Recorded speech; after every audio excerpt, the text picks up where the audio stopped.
Hello students, इस video में हम क्लास 11th की ह्यूमैनिटी स्ट्रीम के राजनीति विज्ञान के पाठ 2 भारतीय संविधान में अधिकार के पाठ 3 पर चर्चा करेंगे। इससे पहले मैं 2 पार्ट अपलोड कर चुका हूं, जो कि आप ज़रूरी देख के आना, क्योंकि अगर आपने वो पार्ट नहीं देखे तो आपको ये तीसरा पार्ट भी समझ में नहीं आने वाला है। तो हमने पिछली 2 वीडियोज़ में ये पूरे टॉपिक्स हमने कवर कर दिए थे। आप देख सकते हैं कि हमने ऊपर के जितने भी ये टॉपिक हैं हमने कवर कर दिए थे। हमने मौलिक अधिकारों के बारे में पूरा देख लिया था और मतलब ये आखिरी का मौलिक अधिकार रह रहा था। तो चलिए शुरू करते हैं। जो 6 मौलिक अधिकार है उसमें सबसे ज़्यादा इम्पोर्टेंट मौलिक अधिकार जो कि है संवैधानिक उपचारों का अधिकार। ये इतना ज़्यादा इम्पोर्टेंट है कि जो हमारे बी आर अम्बेडकर थे, जो कि एक बहुत बड़ा नाम है, आपको पता होगा। इनका नाम तो छोटा है पर काम बहुत बड़े हैं। बी आर अम्बेडकर, इन्होंने खुद ने ये कहा था कि जो संवैधानिक उपचारों के अधिकार हैं, जो कि अनुच्छेद संख्या 32 में आता है, ये संविधान का हृदय और आत्मा है। आपसे ये एमसीक्यू में पूछ सकते हैं, यहाँ तक कि 2 नंबर क्वेश्चन में ही पूछ सकते हैं कि कुछ भी पूछ लेंगे आपसे कि संवैधानिक उपचारों के अधिकार को संविधान का हृदय और आत्मा किसने कहा, तो आपको बताना है डॉक्टर अम्बेडकर। और अगर आपसे ये पूछा कि डॉक्टर अम्बेडकर ने संवैधानिक उपचारों के अधिकार को क्या कहा, तो आपको बताना है कि संविधान का हृदय और आत्मा। अगर आपसे ये पूछा कि डॉक्टर अम्बेडकर ने संविधान का हृदय और आत्मा किसे कहा, तो आपको बताना है संवैधानिक उपचारों के मौलिक अधिकार को। तो ये 3 तरीके से पूछे जा सकते हैं। मैंने आपको तीनों बता दिए और यहाँ मैंने वी इम्पोर्टेंट लिखा है, मतलब ये पूछा भी गया है बहुत बार। ये इसमें मैंने यहाँ इम्पोर्टेंट लिख दिया है अच्छे से। तो आपको ये लाइन अच्छे से याद करके रखनी है। ये जो 3 लाइन है ये आपको अच्छे से याद करके रखनी है। अब इतना इम्पोर्टेंट क्यों है कि जो इतने जाने माने व्यक्ति हैं बी आर अम्बेडकर, उन्होंने खुद ने इसे संविधान का हृदय और आत्मा का है। अब इसको ब्रीफ में समझ लेते हैं, पहले संक्षिप्त में, फिर से एक्सप्लेनेशन देखेंगे इसका अच्छे से। तो क्यों है इतना इम्पोर्टेंट? क्योंकि अब ऊपर के जो 5 मौलिक अधिकार लिखे हैं उनका उल्लंघन हो सकता है। क्यों नहीं हो सकता? आराम से हो सकता है। तो उनके उल्लंघन होने पे अब व्यक्ति क्या करे? तो यही संविधान कहता है, मतलब ये कोई अपने आप में मौलिक अधिकार नहीं है, ये जो जितने भी सारे मौलिक अधिकार है ये उनका संरक्षक है। अब से ही पूछ सकते हैं कि अन्य मौलिक अधिकारों के संरक्षक मौलिक अधिकार का नाम बताइए, तो आप लिखोगे संवैधानिक उपचारों के मौलिक अधिकार। तो ये यही कहता है कि अगर किसी व्यक्ति के मौलिक अधिकारों का हनन होता है या उल्लंघन होता है, तो इसके लिए किसी भी न्यायालय, चाहे वो उच्च न्यायालय हो, सर्वोच्च न्यायालय हो या निचला न्यायालय हो, वह न्यायालय में जाकर अपनी दलील को पेश कर सकता है और ये बयान दे सकता है कि मेरे मौलिक अधिकारों का हनन हुआ है। और न्यायालय ने अगर इस पर कार्रवाई नहीं की, मतलब वैसे तो करेगा ही करेगा, उसको बताया गया है। और ये वो क्यों करेगा? क्योंकि संवैधानिक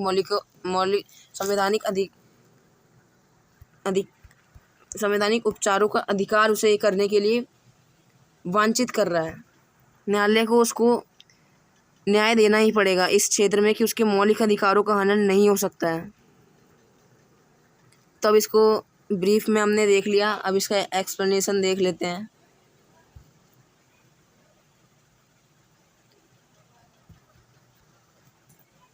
संवैधानिक उपचारों का अधिकार स्वयं में कोई मौलिक अधिकार ना होकर अन्य मौलिक अधिकारों का रक्षक है, देखा हमने। अब देखते हैं, इसके तहत यदि किसी व्यक्ति के मौलिक अधिकारों का हनन होता है तो वो न्यायालय में शरण ले सकता है। ठीक है। अब यहाँ पे इम्पोर्टेंट टॉपिक आ जाता है जो कि संवैधानिक उपचारों के मौलिक अधिकार में आता है। वो क्या है कि न्यायालय मौलिक अधिकारों को लागू करने के लिए सरकार को कुछ आदेश जारी करता है। आदेश या निर्देश। अब आदेश या निर्देश आपको मंत्र ही पता होना चाहिए। इसका आदेश या निर्देश में आप किसी भी हिंदी टीचर को जाके पूछ लो, उसे यही पता नहीं होता है कि आदेश या निर्देश में अंतर क्या होता है। आप ट्राई जरूर करना, अपने हिंदी टीचर से पूछना जरूर कि सर आदेश या निर्देश में क्या अंतर होता है, वो नहीं बता पाएगा। यही इंडियन एजुकेशन सिस्टम है, जहाँ पे समझ को नहीं बल्कि जो IQ लेवल है उस पर ज़्यादा फोकस किया जाता है। तो आदेश या निर्देश में आपको अंतर में बता देता हूँ, ये कहीं पे भी इम्पोर्टेंट नहीं है, फिर भी आपको जानना जरूरी है। आदेश मतलब होता है कि किसी को एक राह दिखाना, दिशा दिखाना, ये होता है आदेश। मतलब आज्ञा देना, मतलब आप कह सकते हो कि आज्ञा देना करना ही पड़ेगा। मतलब जैसे आपके पिता आपको आज्ञा देते हैं कि बाहर से कुछ सामान लाया, तो आपको करना ही पड़ेगा, ये होता है आदेश। और निर्देश होता है दिशा दिखाना, मतलब दिशा आदेश में नहीं आता, दिशा निर्देश में आता है। निर्देश मतलब होता है दिशा दिखाना, राह दिखाना कि उसे वो काम करना है वो करे। आप ये मान सकते हो कि जो न्यायालय है सरकार को निर्देश दे सकती है, मतलब एक दिशा दिखा सकती है कि वो नीति निर्देशक तत्व उसको जारी करे या ना करे। अभी हम उसके बारे में आगे देखेंगे।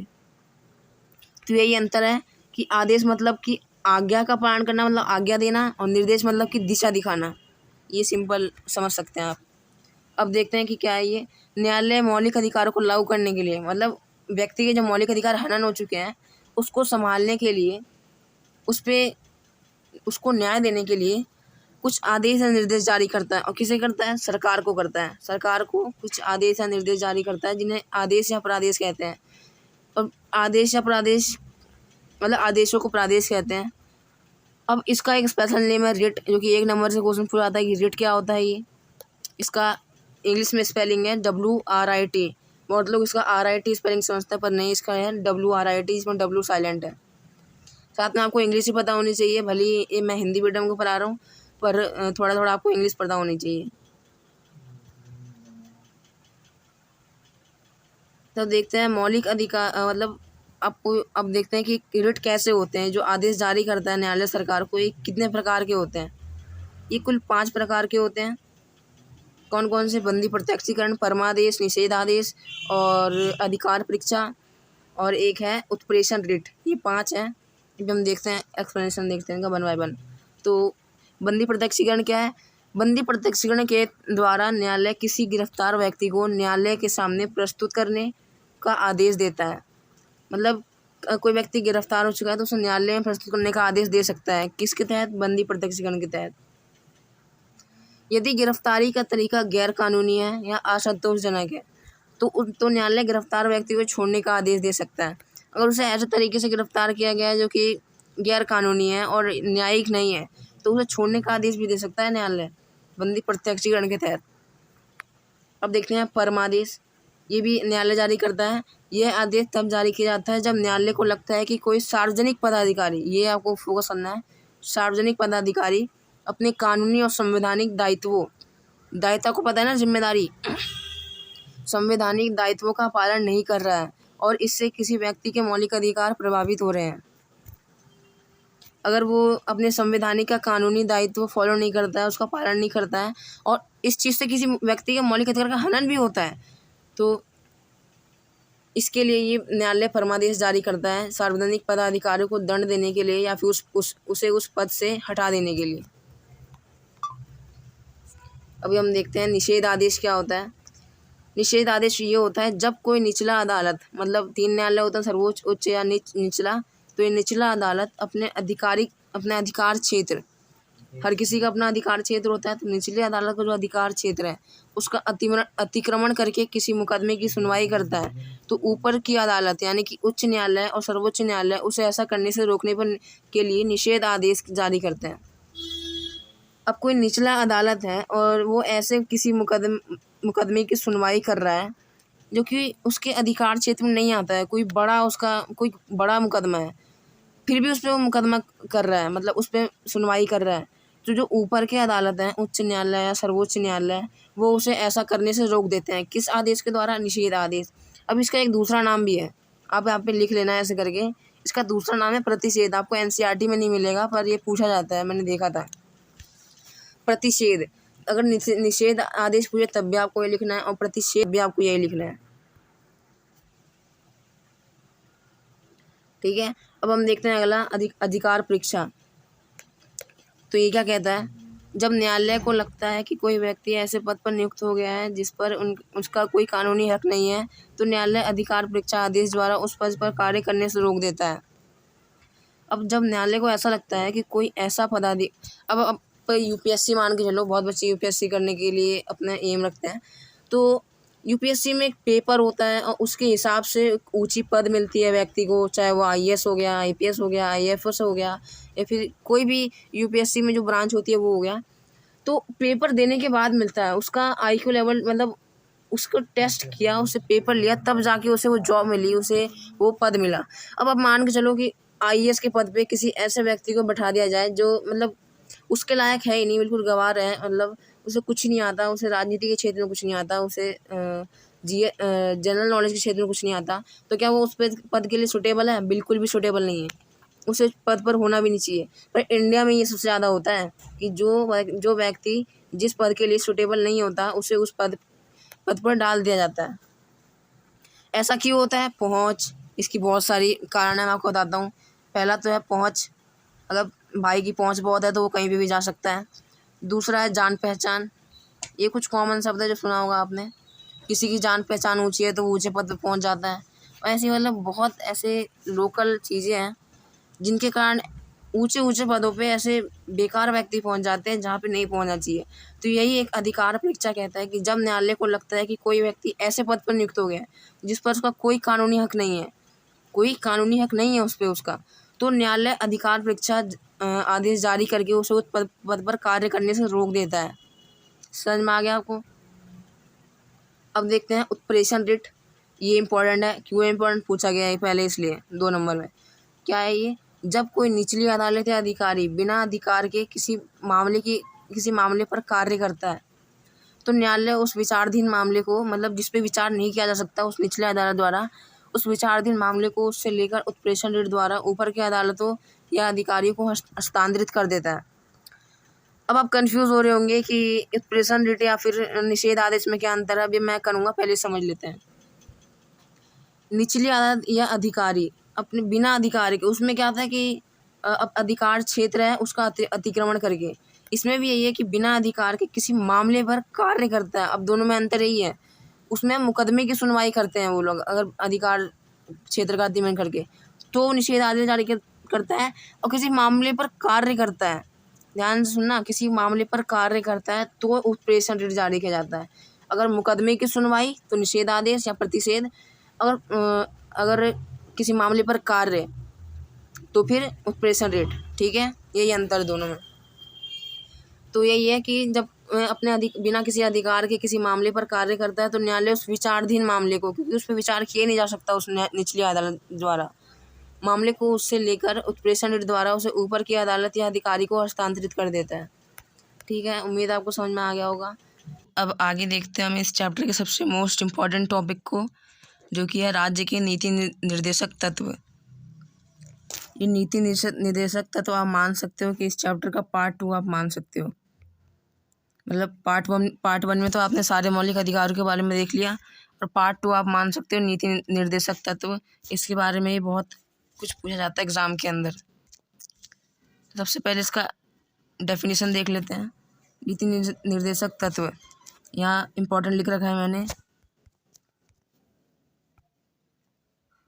तो ये कहता है कि स्वतंत्र भारत में सभी नागरिकों को समानता लाने और कल्याणकारी राज्य की स्थापना के लिए मौलिक अधिकारों के अलावा बहुत से नियमों की जरूरत थी। राज्य की नीति निर्देशक तत्वों के तहत बहुत से ऐसे नीतिगत निर्देश सरकार को दिए गए हैं। हम न्यायालय में जाकर यह मांग नहीं कर सकते कि उन्हें लागू कराने के लिए न्यायालय सरकार को आदेश दे, परंतु इन्हें लागू करने के लिए सरकार से आग्रह किया जा सकता है। सरकार का दायित्व है कि जिस सीमा तक इन्हें लागू कर सकती है करे। अब इसका तात्पर्य क्या है कि मौलिक अधिकारों के अलावा कुछ ऐसे नियमों की ज़रूरत थी हमारे स्वतंत्र भारत में, जो कि भारत में लागू किए जाने थे। साथ ही ये इतने भी महत्वपूर्ण नहीं थे कि इन्हें मौलिक अधिकार का दर्जा दिया जा सके। तो इसलिए नागरिकों में समानता लाने और कल्याणकारी समाज की स्थापना करने के लिए, ये आप इस पे ध्यान देना, कल्याणकारी राज्य की स्थापना करने के लिए कुछ ऐसे नीतिगत निर्देश सरकार को दिए गए थे। आपको ये बात भी ध्यान रखना है कि ये सरकार को दिए गए थे, ना कि न्यायालय को। न्यायालय के पास मौलिक अधिकारों का दर्जा है, परंतु जो नीति निर्देशक तत्व हैं इसका पूरा अधिकार सरकार के पास है। यदि सरकार का मन करे तो वो इसे लागू करेगी, वरना नहीं करेगी। सरकार को दिया है, यही लिखा है कि हम न्यायालय में जाकर यह मांग नहीं कर सकते कि न्यायालय इन्हें लागू करने के लिए सरकार को आदेश दे, क्योंकि न्यायालय के पास में है ही नहीं। अभी हम आगे एक फ्लो चार्ट पढ़ेंगे जिससे आपको समझ में आ जाएगा। तो आपको ये याद रखना है कि इसको लागू करने की जिम्मेदारी सरकार के पास होती है, और हम केवल सरकार से आग्रह कर सकते हैं कि वह इसे लागू करे। और सरकार का भी दायित्व है, जिम्मेदारी है कि वह जिस सीमा तक इन्हें लागू कर सकती है करे। तो हम फ्लो चार्ट के थ्रू इस नीति निर्देशक तत्वों को समझ लेते हैं। ये मैंने फ्लो चार्ट बना लिया है। अगर एग्जाम में आपसे पूछा जाता है तो आपको इसी प्रकार से फ्लो चार्ट बना के आना है, ताकि एग्जामिनर के दिमाग पे अच्छा इम्पैक्ट डाले ये।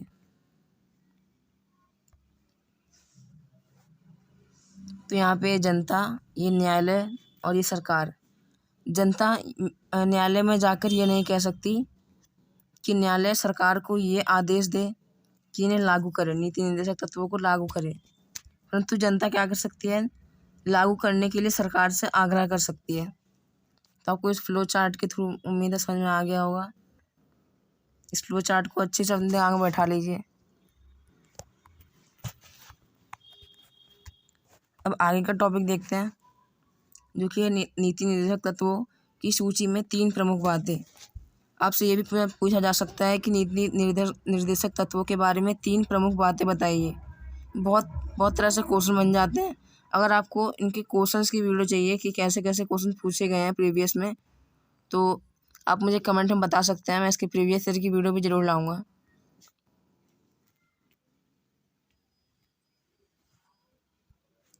कौन सी 3 बातें हैं ये? पहली बात तो ये है कि ये वह लक्ष्य और उद्देश्य होते हैं जो समाज के रूप में हमें स्वीकार करने चाहिए। दूसरा, वह अधिकार है जो नागरिकों को मौलिक अधिकारों के अलावा मिलने चाहिए, देखा हमने अभी। तीसरा, कि ये वह नीतियाँ हैं जो सरकार को स्वीकार करनी चाहिए। तो अब इनको ब्रीफ में देख लेते हैं। आपको अंडरलाइन वाला याद रखना है खाली, हमें स्वीकार करना चाहिए, मौलिक अधिकारों के अलावा, और सरकार को स्वीकार करना चाहिए। ठीक है, तो ये 3 प्रमुख बातें हैं, बहुत बार पूछा भी गया है, मैंने देखा है। अब एक एनसीईआरटी में एक डब्बा बन के आया था जिसमें था राष्ट्रीय मानवाधिकार आयोग। बहुत लोग इसे कवर नहीं करवाते हैं क्योंकि उन्हें इम्पोर्टेंट नहीं लगता, पर मैं आपको बता दूं ये सबसे ज़्यादा बार पूछा गया है इस चैप्टर से, जो कि है राष्ट्रीय मानवाधिकार आयोग। ये करता क्या है? ये कोई सरकारी संगठन नहीं है, ये एक संस्थान है जो कि कब लागू की गई थी, मतलब कि इसका गठन कब हुआ था? 1993 में। ये क्या करती है कि ये उस चीज़ पर जांच करती है और वैसे मामले को सुनती है जिसमें किसी व्यक्ति के मौलिक अधिकारों का हनन होता है या फिर उल्लंघन होता है, ऐसे शिकायतों को सुनती है ये। तो अब इसके 5 पॉइंट हम देख लेते हैं, ये 5 नंबर में पूछा गया है। पहला पॉइंट, पहला हमने देख लिया कि 1993 में राष्ट्रीय मानवाधिकार आयोग का गठन किया गया। दूसरा पॉइंट, इसमें सर्वोच्च न्यायालय के एक पूर्व मुख्य न्यायाधीश, उच्च न्यायालय के पूर्व मुख्य न्यायाधीश और उत्तराधिकारी के संबंध में ज्ञान रखने वाले 2 सदस्य होते हैं। अगर इसकी सदस्यता के बारे में पूछा जाए तो आपको ये लिखना है, एक तो सर्वोच्च न्यायालय का पूर्व मुख्य न्यायाधीश, यानी कि ऐसा न्यायाधीश जो पहले वहाँ पे न्यायाधीश का कार्य कर चुका है, और एक उच्च न्यायालय का पूर्व मुख्य न्यायाधीश, और 2 तो ऐसे बंदे जो मानवाधिकार के संबंध में ज्ञान और अनुभव रखते हो। तो टोटल कितने सदस्य हो गए? 4 सदस्य हो गए। तो सदस्यता के बारे में पूछा जाए तो आपको ये लिखना है। और इनका एक कार्य क्या करती है? मानवाधिकार के उल्लंघन की शिकायतें सुनना, जांच करना और पीड़ितों को राहत पहुंचाना। ये 3 कार्य ये करती है राष्ट्रीय मानवाधिकार आयोग। क्या क्या? मानवाधिकारों का उल्लंघन यानी कि मौलिक अधिकारों, या फिर आप नॉर्मल अधिकारी बोल सकते हो, कि उल्लंघन की शिकायतें सुनना, जांच करना, पीड़ितों को राहत पहुंचाना। चौथा पॉइंट देखते हैं हम, तो प्रभावी हस्तक्षेप, मतलब इनके द्वारा किए गए ऐसे काम जो कि इतिहास में सबसे ज़्यादा प्रभावी रहे हैं। जब से इनका गठन हुआ तब से सबसे ज़्यादा प्रभावी रहे हैं।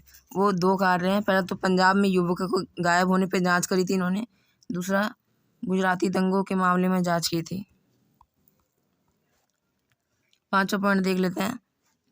राष्ट्रीय मानवाधिकार आयोग स्वयं मुकदमा नहीं चला सकता, परंतु न्यायालय को अपनी जांच दिखाकर मुकदमा चलाने के लिए कह सकता है।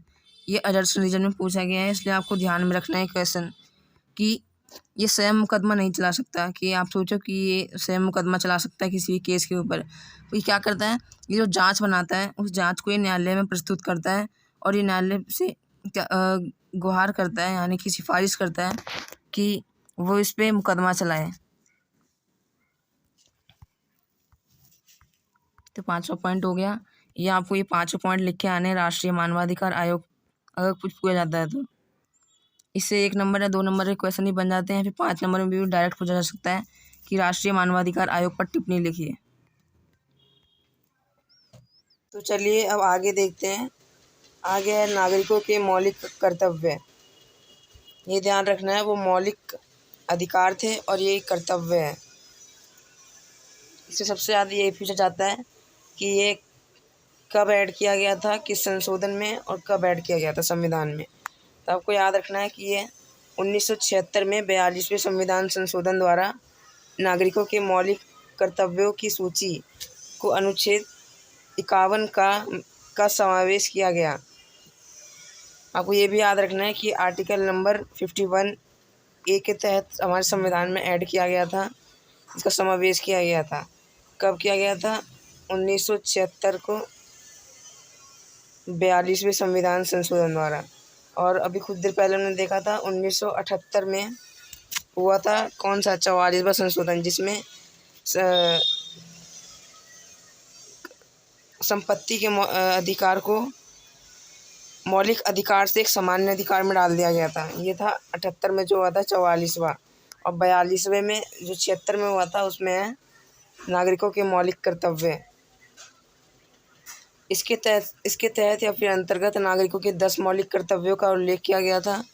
अभी वर्तमान में 11 हो चुके हैं, अभी देखेंगे कैसे हुए 11। पहले 10 देख लेते हैं। संविधान का पालन करते हुए राष्ट्र ध्वज और राष्ट्रगान का सम्मान, ये पहला मौलिक। आपको मैं बता दूँ, ये 10-11 आपको पूरे याद नहीं करने हैं, खाली आपको 4 याद करके रखने इनमें से, बाकी आप ऐसे ही पढ़ सकते हैं। तो ये संविधान का पालन करते हुए राष्ट्र ध्वज और राष्ट्रगान का सम्मान, स्वतंत्र संग्राम के सिद्धांत का पालन, भारत में संप्रभुता और अखंडता की रक्षा, राष्ट्र रक्षा और सेवा के लिए तैयार रहना, भाईचारे की भावना, मिश्रित संस्कृति को जीवित रखना, प्राकृतिक पर्यावरण की रक्षा करना, वैज्ञानिक सोच विकसित करना, सार्वजनिक संपत्ति को सुरक्षित रखना, उत्कृष्टता के लिए प्रयास करना। अभी 11 वाला भी डिस्कस करेंगे, पहले 10। अब आपको ये पूरा 10 के 10 याद नहीं करने हैं। आपको ऐसे पूछा जाता है कि नागरिकों के मौलिक कर्तव्य कब लागू किया गया और किस संविधान संशोधन लागू किया गया, किन्हीं 4 या फिर 3 मौलिक कर्तव्यों का उल्लेख कीजिए। मैक्सिमम 4 पूछते हैं और मिनिमम से मिनिमम 2 या 3। तो ये 4 आपको याद रखना है कि संविधान, क्योंकि ये 4 ना उसमें भी NCERT में भी लिखे हुए थे, बाकी पूरे 10 NCERT में नहीं लिखे थे, केवल 4 ही लिखे थे, इसलिए मैंने 4 को यहाँ पे एरो निशान कर दिया है। संविधान का पालन करते हुए राष्ट्र ध्वज और राष्ट्रगान का सम्मान करना। पहला आपको ये ध्यान में रखना है कि व्यक्ति का मौलिक अधिकार में संविधान का पालन करते हुए जो राष्ट्र ध्वज है और राष्ट्रगान है उसका सम्मान करना। और दूसरा आपको याद रखना है कि जो राष्ट्र रक्षा और सेवा के लिए तैयार रहना, मतलब नागरिकों के दूसरा मौलिक अधिकार आपको ये याद रखना है कि राष्ट्र रक्षा के लिए कोई भी नागरिक को सेवा के लिए तैयार रहना है, देश की रक्षा के लिए। तीसरा आपको याद करके चलना है भाईचारे की भावना, मतलब बंधुत्व की भावना। चौथा आप याद रख लेना एक प्राकृतिक पर्यावरण की रक्षा करना। तो कौन कौन सा देखा? संविधान का पालन करते हुए राष्ट्र ध्वज राष्ट्रगान का सम्मान करना। दूसरा हमने देखा कि राष्ट्र रक्षा के लिए सेवा के लिए हमेशा तैयार रहना। तीसरा हमने देखा भाईचारे की भावना। चौथा हमने देखा पर्यावरण की सुरक्षा करना, हमारे प्राकृतिक पर्यावरण की सुरक्षा करना। हम 11 वाला डिस्कस करते हैं। ये जो 11वां वाला है ये 1976 में 42वें संविधान संशोधन में नहीं, बल्कि आपको याद रखना है 2002 में 86वें संविधान संशोधन द्वारा ऐड किया गया था। मैंने यहाँ पे ये डब्बा बना दिया है 86वें, मतलब 86th संविधान संशोधन। माता पिता, अभी क्या है ये अधिकार कि माता पिता या अभिभावक की जिम्मेदारी है कि वह अपने 6 से 14 वर्ष के बच्चों को प्राथमिक शिक्षा दे। इसको आप इजीली ऐसे याद कर सकते हैं कि जो 6 से 14 वर्ष के जो बच्चे हैं उनके लिए निःशुल्क और अनिवार्य शिक्षा का प्रावधान किया गया है 86वें संविधान संशोधन द्वारा। मतलब उनके लिए निःशुल्क मतलब बिना किसी पैसे के और अनिवार्य मतलब मैंडेटरी शिक्षा को की व्यवस्था की गई है। किस संशोधन द्वारा? 86th संविधान संशोधन द्वारा। अब एक क्वेश्चन देख लेते हैं हम कि भारतीय संविधान में कब किस संशोधन द्वारा मौलिक कर्तव्यों को जोड़ा गया। अच्छा हाँ, यही क्वेश्चन है। मैंने यहाँ पे क्वेश्चन लिख दिया है कि भारतीय संविधान में कब किस संशोधन द्वारा मौलिक कर्तव्यों को जोड़ा गया। तो मैं एरो का निशान भी आपको दिख रहा होगा, क्योंकि इस क्वेश्चन का आंसर ये है ऊपर, ये कि 1976 में 42वें संविधान संशोधन द्वारा। आगे क्या लिखा है, किन्हीं 3 कर्तव्यों का वर्णन कीजिए। ऐसी एग्जाम में क्वेश्चन आते हैं। ये तो 4 नंबर का क्वेश्चन था, 5 में भी आ सकता है। किन्हीं 3 कर्तव्यों का वर्णन कीजिए, तो इन 4 में से किन्हीं 3 का कर देना। संविधान का पालन, भाईचारे की भावना, राष्ट्र सेवा और पर्यावरण की रक्षा। अब आगे बढ़ते हैं। अब हमने जो ऊपर नीति निर्देशक तत्व देखा था, जो कि एक सरकार को दिए, अभी हम रिवाइज कर लेते हैं क्या होता है। एक सरकार को दिए जाते हैं। क्यों दिए जाते हैं? ये ऐसे अधिकार होते हैं जो कि मौलिक अधिकारों के अलावा किसी समाज को मिलने चाहिए, और इसको लागू करने की जिम्मेदारी किसके पास होती है? सरकार के पास होती है। पर जो आम जनता होती है, वह न्यायालय में जाकर न्यायालय को ये नहीं कह सकती है कि न्यायालय सरकार को ये आदेश, इन्हें लागू करने के लिए आदेश दे।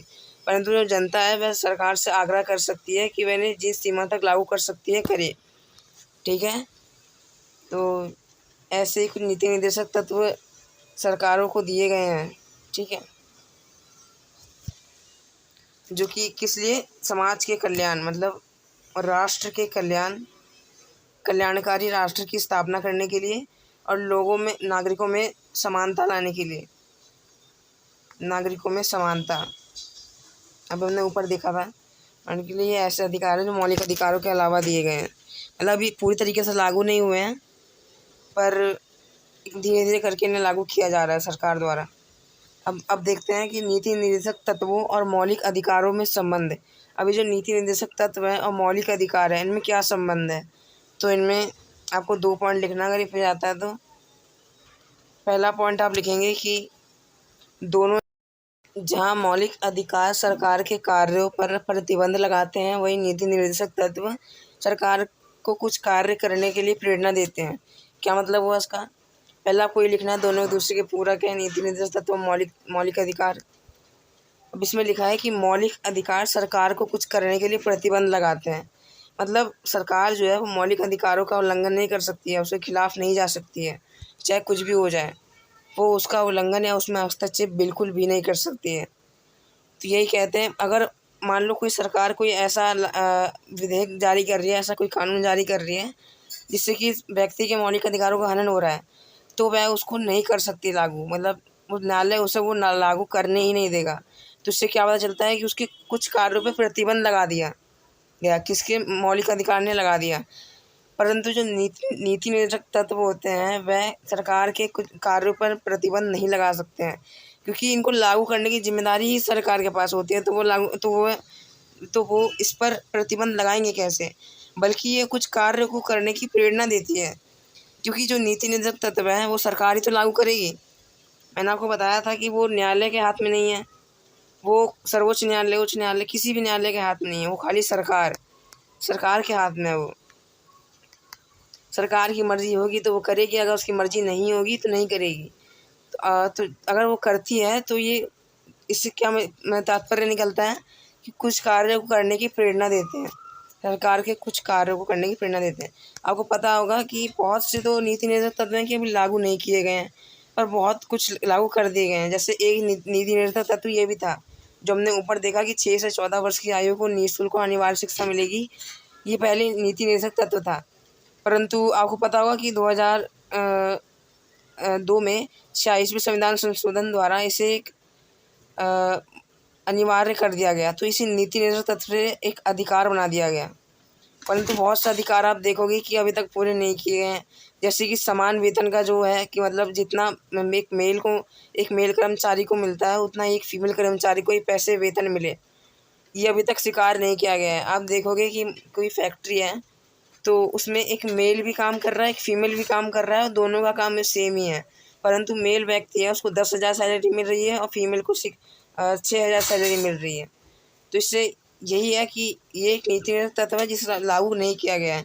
अगर इसे लागू कर दिया जाएगा तो या तो दोनों की 6,000 सैलरी होगी या फिर दोनों की ही 10,000 सैलरी होगी। तो यही लिखा है कि जहाँ मौलिक अधिकार सरकार के कुछ कार्यों पर प्रतिबंध लगाते हैं, वही नीति निर्देशक तत्व सरकार को कुछ कार्य करने के लिए प्रेरणा देते हैं। उम्मीद है आपको समझ में आ गया होगा। ये बहुत कम्प्लेक्स था, इसलिए थोड़ा उदाहरण से समझाया। दूसरा पॉइंट देखते हैं कि मौलिक अधिकार खास तौर पर व्यक्तिगत अधिकारों को संरक्षित करते हैं, वही नीति निर्देशक तत्व पूरे समाज के हितों की बात करते हैं। जो मौलिक अधिकार है वह व्यक्तिगत अधिकार है, वे एक व्यक्ति के अधिकारों को सुरक्षित करते हैं, उनकी सुरक्षा प्रदान करते हैं। मान लीजिए समानता का अधिकार, स्वतंत्रता का अधिकार, शोषण के विरुद्ध अधिकार, जितने भी अधिकार हैं, मतलब धार्मिक स्वतंत्रता का अधिकार और शिक्षा और धर्म से रिलेटेड जो अधिकार और संवैधानिक उपचारों के अधिकार, ये सभी आप देखेंगे, इन गहराई में जाके देखेंगे तब पता चलेगा कि ये सब तो व्यक्तिगत रूप से है। मतलब ये व्यक्ति के जो अधिकार है उसको सुरक्षित कर रहा है। ऐसा नहीं है कि समुदाय को नहीं करता। मतलब ये एक समुदाय है, यहाँ बहुत सारे लोग हैं, तो ये जो लोग हैं ना, इस बंदे के जो अधिकार है उसको मौलिक अधिकार, हर एक बंदे के मौलिक अधिकारों को मौलिक अधिकार संरक्षित करता है। परंतु जो नीति निर्देशक तत्व है वह इस पूरे ही समाज को के अधिकारों को संरक्षित करता है। मौलिक अधिकार एक सिंगल व्यक्ति, एक पर्सनल व्यक्ति के तौर पे उसके अधिकारों को संरक्षित रखता है, जबकि नीति निर्देशक तत्व है पूरे समाज को ही, मतलब पूरे समुदाय को ही के ही अधिकारों को संरक्षित करता है, उनके हितों में बात करता है। दूसरा पॉइंट यही है इन दोनों के संबंध में कि मौलिक अधिकार खास तौर पर व्यक्तिगत अधिकारों को संरक्षित करते हैं, वहीं पर नीति निर्देशक तत्व पूरे समाज के हित की बात करते हैं। आपको ये 2 पॉइंट लिखने हैं, 2 नंबर का क्वेश्चन आ सकता है। अब इसके एक सबसे ज़्यादा इम्पोर्टेंट टॉपिक को देख लेते हैं, नीति निर्देशक तत्वों और मौलिक अधिकारों में अंतर। नीति निर्देशक तत्वों और मौलिक अधिकारों में अंतर, ये भी इम्पोर्टेंट, मतलब वेरी इंपॉर्टेंट है। कम से कम 4 या 5 बार तो बिल्कुल ही आया है एग्ज़ाम में, सीधे 5 नंबर में क्वेश्चन पूछते हैं। तो देख लेते हैं इन दोनों में क्या अंतर है। आपको ये भी समझना होगा कि सरकार, मतलब जो CBSE है या फिर जितनी भी स्टेट गवर्नमेंट है, वो ऐसे सवाल क्यों पूछती है। आपको चेक करने के लिए पूछती है कि आपको इसमें अंतर स्पष्ट हो रहा है कि नहीं। या आपको बहुत बच्चे तो यही कन्फ्यूज होंगे, नीति निर्देशक तत्वों और मौलिक अधिकारों में अंतर क्या होता है, मतलब इन भिन्नताएं क्या हैं। क्योंकि ये भी अधिकारों की बात करता है, ये भी अधिकारों की बात करता है, ये भी व्यक्ति के हित की, ये भी व्यक्ति, मतलब ये तो समुदाय के हित की, पर देखा जाए तो दोनों ही सेम ही बात कर रहे हैं। तो इन दोनों में अंतर क्या है, तो इनमें अंतर है, बहुत बड़ा अंतर है। और यही अंतर हम देखेंगे इन 5 पॉइंट में, जो कि 5 नंबर में पूछा जाता है। मान के चलिए आपके मिड टर्म या फिर जो मेन एग्ज़ाम होता है उसमें पूछा जाएगा ही जाएगा, या फिर आपको यूटी वगैरह में। तो पहला पॉइंट देख लेते हैं इसका, मौलिक अधिकारों को कानूनी सहयोग प्राप्त है। कानूनी सहयोग मतलब क्या, मतलब आपका मौलिक अधिकार का हनन हो रहा है तो आप न्यायालय में जाओ, अपनी दलील पेश करो और न्यायालय फिर आपको न्याय दिलवाएगा। परंतु जो नीति निर्देशक तत्व हैं उनको कानूनी सहयोग प्राप्त नहीं है। अगर आपके नीति निर्देशक तत्वों का हनन हो रहा है, अगर कोई लागू नहीं कर रहा है, सरकार लागू नहीं कर रही है, तो आप न्यायालय में नहीं जा सकते, उन्हें कानूनी सहयोग प्राप्त नहीं है। अर्थात मौलिक अधिकारों के उल्लंघन पर हम न्यायालय में जा सकते हैं, परंतु नीति निर्देशक तत्वों के उल्लंघन पर हम न्यायालय में नहीं जा सकते। तो पहला पॉइंट ये था। दूसरा देखते हैं अब, मौलिक अधिकार व्यक्तिगत अधिकारों को संरक्षित करते हैं, ऊपर भी हमने देखा था। जबकि जो नीति निर्देशक तत्व होते हैं वो पूरे समाज के हित की बात करते हैं।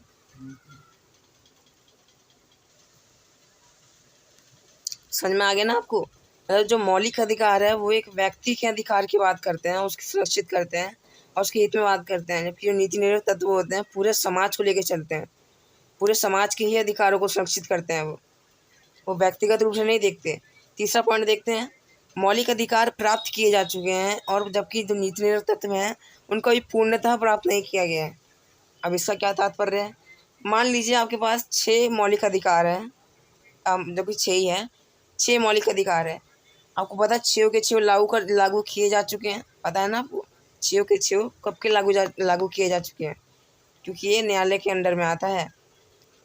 अब नीति निर्देशक तत्व देते हैं तो यहाँ पे क्या है, प्राप्त किए जा चुके हैं। आप यहाँ पे ये भी लिख सकते हैं, लागू किए जा चुके हैं, पूर्णतः लागू किए जा चुके हैं। जबकि ये नीति निर्देशक तत्व, अब मान लीजिए कि नीति निर्देशक तत्व ज़्यादा होते हैं, आपको पता होना चाहिए कि 30 या 32 होते हैं, बहुत ज़्यादा होते हैं ये। आपने ऊपर भी देखा होगा कि आर्टिकल संख्या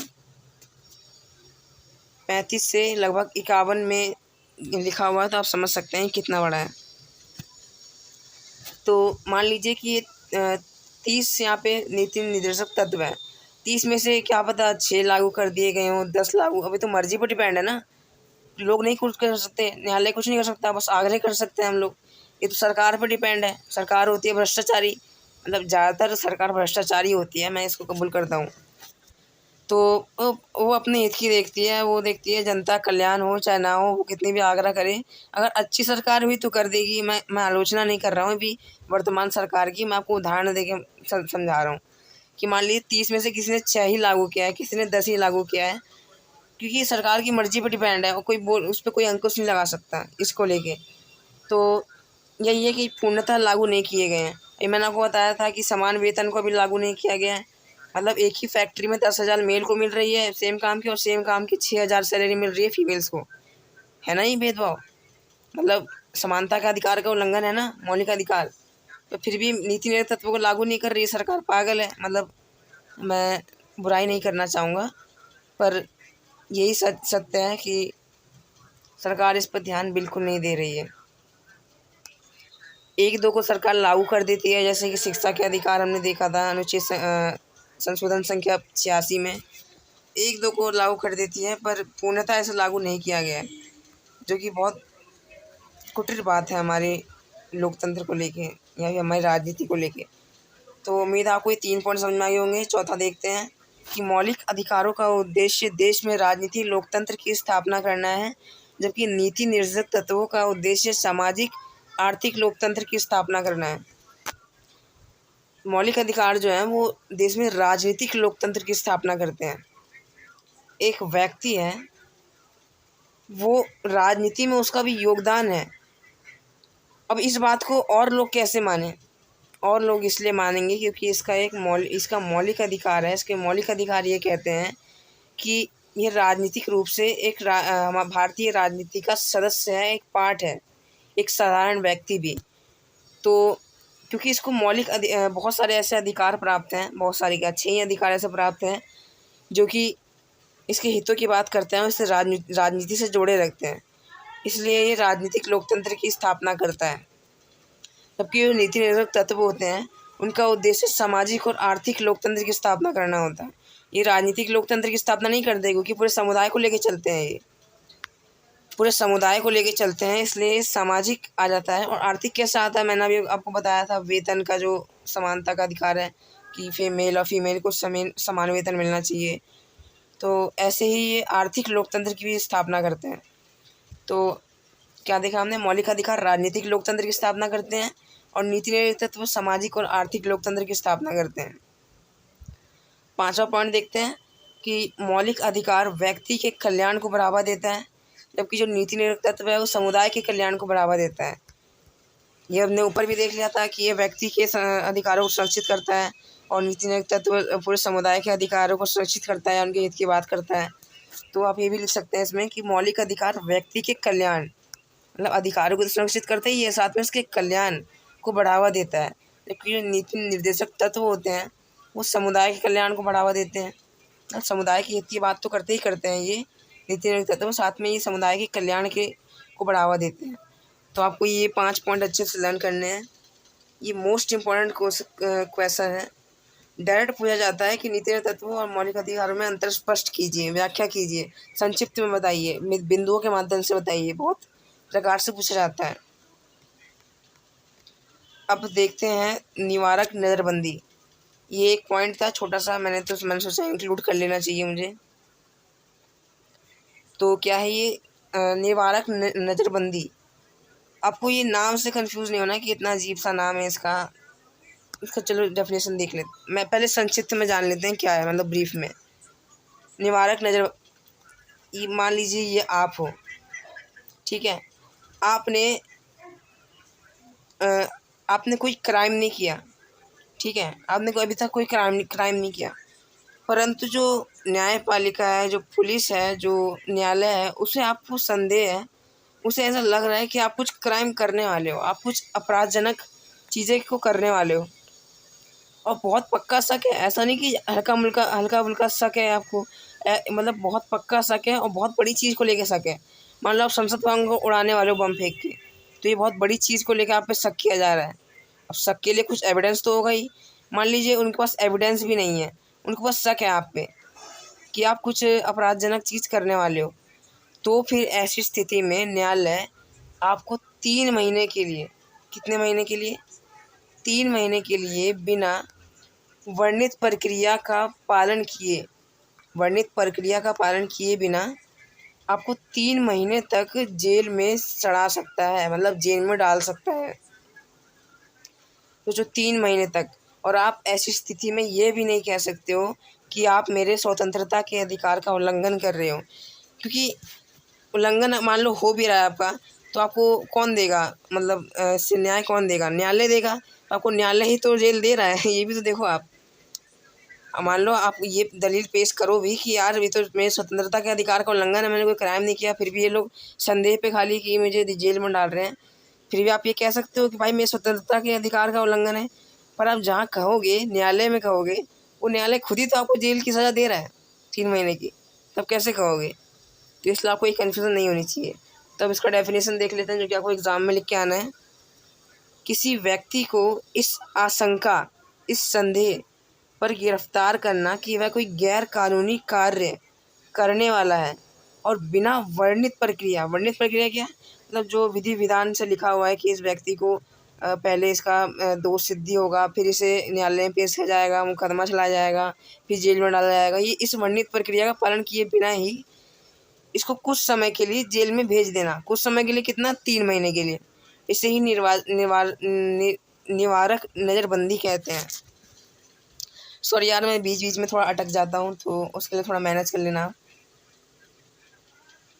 मैं समय के साथ इम्प्रूवमेंट कर रहा हूँ अपने अंदर, और मैं कोशिश करता हूँ कि आपको अच्छा सा अच्छा एक्सप्लेनेशन दे सकूँ। फिर भी अगर आपको पसंद नहीं आता तो आप डिसलाइक कर सकते हैं, परंतु यार इन नोट्स के लिए प्लीज़ कुछ सपोर्ट ज़रूर दिखाना, क्योंकि ये नोट्स बनाने में मुझे बहुत टाइम लग जाता है। तब कोई अच्छे से याद कर लेना है कि किसी व्यक्ति को इस आशंका पर गिरफ्तार करना कि वह कोई गैर कानूनी कार्य करने वाला है और बिना वर्णित प्रक्रिया का पालन किए बिना उसे कुछ समय के लिए जेल भेज देना निवारक नज़रबंदी कहलाता है।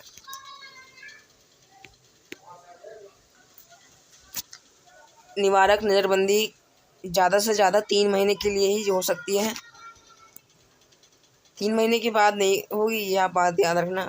MCQ में पूछा जा सकता है कि मैक्सिमम टू मैक्सिमम कितने महीने के लिए हो सकती है, 3 महीने के लिए। जब संविधान लागू हुआ था तब उसमें 7 मौलिक अधिकार थे, ये मैंने ऐसी पॉइंट लिख दिया है, आपको याद रखना है। उसमें 7 मौलिक अधिकार थे। बाद में संपत्ति के मौलिक अधिकार को, जो कि अनुच्छेद संख्या 30 के अंतर्गत आता था, को कानूनी अधिकार बना दिया गया, मतलब सामान्य कानूनी अधिकार बना दिया गया, जिससे 6 मौलिक अधिकार हो गए। अब मैंने क्यों लिखा है, क्योंकि मैंने देखा था ये MCQ में पूछ रखा था कि किस मौलिक अधिकार को कानूनी अधिकार में परिवर्तित कर दिया गया, तो आपको याद रखना संपत्ति के मौलिक अधिकार। और एक MCQ में यही पूछ रखा था कि संपत्ति के मौलिक अधिकार को किस चीज़ में परिवर्तित कर दिया गया, और ऑप्शन में ऐसे दे रखे थे, कानूनी अधिकार, सामान्य अधिकार, साधारण अधिकार, और पता नहीं चौथा में क्या था। तो आप इसमें कन्फ्यूज जाओगे, कानूनी अधिकार भी था यार, ये सामान्य अधिकार भी था। तो अगर ऐसी स्थिति हो तो आपको कानूनी अधिकार लिखना है, क्योंकि कानूनी अधिकार में साधारणता भी आ रही है, सामान्यता भी आ रही है, और वो कानूनी भी है, ये भी आ रही है, मतलब इसकी आंसर की में इसका आंसर कानूनी था। तो आपको ये बात याद रखना है कि अगर ऑप्शन में ये लिखा हो कि संपत्ति के मौलिक अधिकार को किस अधिकार में परिवर्तित कर दिया गया, ऑप्शन में ये दे रखा हो कि कानूनी अधिकार और या फिर सामान्य या साधारण अधिकार, तो आपको कानूनी अधिकार पर टिक करना है, सामान्य अधिकार पर टिक नहीं करना है। मान लीजिए कानूनी अधिकार नहीं दिया, तब आप सामान्य अधिकार पर टिक कर सकते हो। अब देखते हैं कि आगे क्या है। ये पॉइंट में मैंने कुछ लिखा है, नीति निर्देशक तत्व न्याय संगत नहीं है, अर्थात इनका उल्लंघन होने पर न्यायालय में हम नहीं जा सकते। कुछ भी कह लो चाहे नहीं कह लो, कानून का सहयोग प्राप्त नहीं है, न्याय संगत नहीं है, न्यायालय में नहीं जा सकते। पर तात्पर्य ये नहीं कर रहा है कि अगर आपकी नीति निरत तत्वों का उल्लंघन हो रहा है तो आप न्यायालय में जा ही नहीं सकते, कुछ नहीं कर सकते आप बस आग्रह कर सकते हो सरकार से, ऐसे सरकार से जो खुद ही भ्रष्टाचारी है। मतलब मेरी नज़र में तो सारी सरकार भ्रष्टाचारी होती है, एक दो को छोड़ के, जो हमारे महानुभवी रहे हैं इतिहास में उनको छोड़ के। मौलिक अधिकार न्याय संगत है। आपको अच्छा ये डिफरेंस है, वही डिफरेंस है कि ये न्याय संगत नहीं है नीति निर्देशक तत्व, और NNT ये बोल सकता हूँ क्या मैं, नीति निर्देशक तत्व। और जो मौलिक अधिकार है वो न्याय संगत है। ये आपको हल्का सा याद रखना है बस। अब इस चैप्टर के लास्ट टॉपिक पर आ जाते हैं, जो कि है मौलिक अधिकारों का महत्व। ये ऊपर ही लिख देता मैं, पर ये NCERT में पूछा नहीं गया था, फिर भी ये बहुत बार प्रीवियस ईयर क्वेश्चन में पूछ रखा था। अब पता नहीं ये कैसी विडम्बना है इस एजुकेशन सिस्टम की, जो कि पहले ये बोलती है कि आपको NCERT याद रखनी है, NCERT कंठस्थ होनी चाहिए, और बाद में NCERT की ऑफ टॉपिक चीज़ें दे देती हैं और बोलती हैं उसी से मिलती जुलती है। तो ये बहुत बेकार चीज़ है हमारे एजुकेशन सिस्टम की। मतलब उनको ये दावा भी नहीं करना चाहिए कि खाली NCERT ही फॉलो करो। तो इसमें क्या है, आपको ये कई तरीके से पूछ सकते हैं, मौलिक अधिकारों का महत्वपूर्ण क्यों है और जरूरी क्यों है। तो आपको सभी में यही लिखना है कि व्यक्ति के मूल और सर्वांगीण विकास के लिए महत्वपूर्ण है। सर्वांगीण मतलब क्या होता है, सर्वांगीण दो शब्द से मिलकर बना है, सर्व प्लस अगीन, मतलब सबसे जो आगे वाला विकास है उसके लिए महत्वपूर्ण है। व्यक्ति की मूल मतलब जो बेसिक होते हैं, और जो सर्वांगीण मतलब हर तरीके से विकास के लिए महत्वपूर्ण है। दूसरा, समाज में समानता, स्वतंत्रता, भाईचारा और सामाजिक विकास लाने के लिए सहयोग प्रदान करते हैं। समानता और स्वतंत्रता तो एक मौलिक अधिकार है, पता होगा। और आप ये भाईचारा, सामाजिक विकास अलग से याद कर लेना। बस ये 2 पॉइंट लिखने हैं। अगर आप बना के भी लिख सकते हो तो 5 नंबर में आता है। वैसे इतना इम्पोर्टेंट है नहीं। जो ऊपर आपने बड़े बड़े पॉइंट देखे, जिसमें मैंने V इम्पोर्टेंट लिखा था, वो ज़्यादा इम्पोर्टेंट है। अब इस लास्ट टॉपिक में आ जाते हैं कि नीति निर्देशक तत्वों के उद्देश्य व नीतियों का सविस्तार समझाइए। तो नीति निर्देशक तत्वों का उद्देश्य क्या है? कल्याणकारी समाज की स्थापना करना, नागरिकों में समानता लाना। आप यही दोनों याद करना। बाकी आप ये भी याद कर सकते हो कि सामाजिक, आर्थिक, राजनीतिक न्याय, संसाधनों का समान वितरण, अंतर्राष्ट्रीय शांति। यहाँ पे शांति लिखा है मैंने, ठीक है, ये शांति है। सामाजिक, आर्थिक, राजनीतिक न्याय, संसाधनों का समान वितरण और अंतर्राष्ट्रीय शांति। और इसकी नीतियाँ क्या हैं, मतलब इसकी पॉलिसीज़ क्या हैं? समान नागरिक संहिता, मतलब हर नागरिक एक समान है, इसकी एक संहिता, एक डॉक्यूमेंट्री, ये एक नीति तत्वों के रूप में तय किया गया है। और इसमें और नीतियाँ क्या हैं कि मद्यपान निषेध। मद्यपान क्या होता है? नशा, दारू, संतरा, जो भी है। मद्यपान निषेध मतलब जो ये नशे को ये मना करता है। और घरेलू उद्योगों को बढ़ावा। घरेलू उद्योग ये नहीं कि आपका ये घर है, आप यहाँ पर रह रहे हो और यहाँ पे आपने उद्योग खोल लिया अपना कि भाई हम तो पीस लाएंगे या फिर ये चीज़ कपड़ा पैक करेंगे लाके और फिर बेच देंगे मार्केट में। ये नहीं होता घरेलू उद्योग का मतलब। घरेलू में हमारा पूरा देश आ जाता है, पूरा भारत। पूरे भारत को हम घर बोलते हैं हमारा, इसलिए बोलते हैं घरेलू। मतलब भारत के अंदर जितने भी प्राइवेट उद्योग हैं उनको बढ़ावा देना।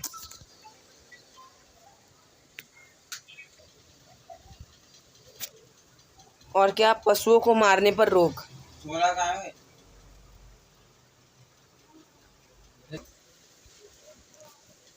और क्या? पशुओं को मारने पर रोक और ग्राम पंचायतों को प्रोत्साहन। ये कुछ नीतियाँ हैं कि समान नागरिक संहिता, मद्यपान निषेध, घरेलू उद्योग को बढ़ावा, पशुओं को मारने पर रोक, ग्राम पंचायतों को प्रोत्साहन। ये उद्देश्य और नीतियाँ थी इसकी।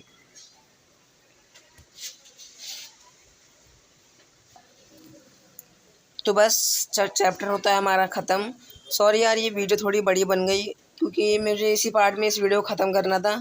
ये चैप्टर उतना मुश्किल है नहीं, पर हो जाता है ये मुश्किल, क्योंकि लोगों को समझ नहीं आती हैं कुछ चीज़ें।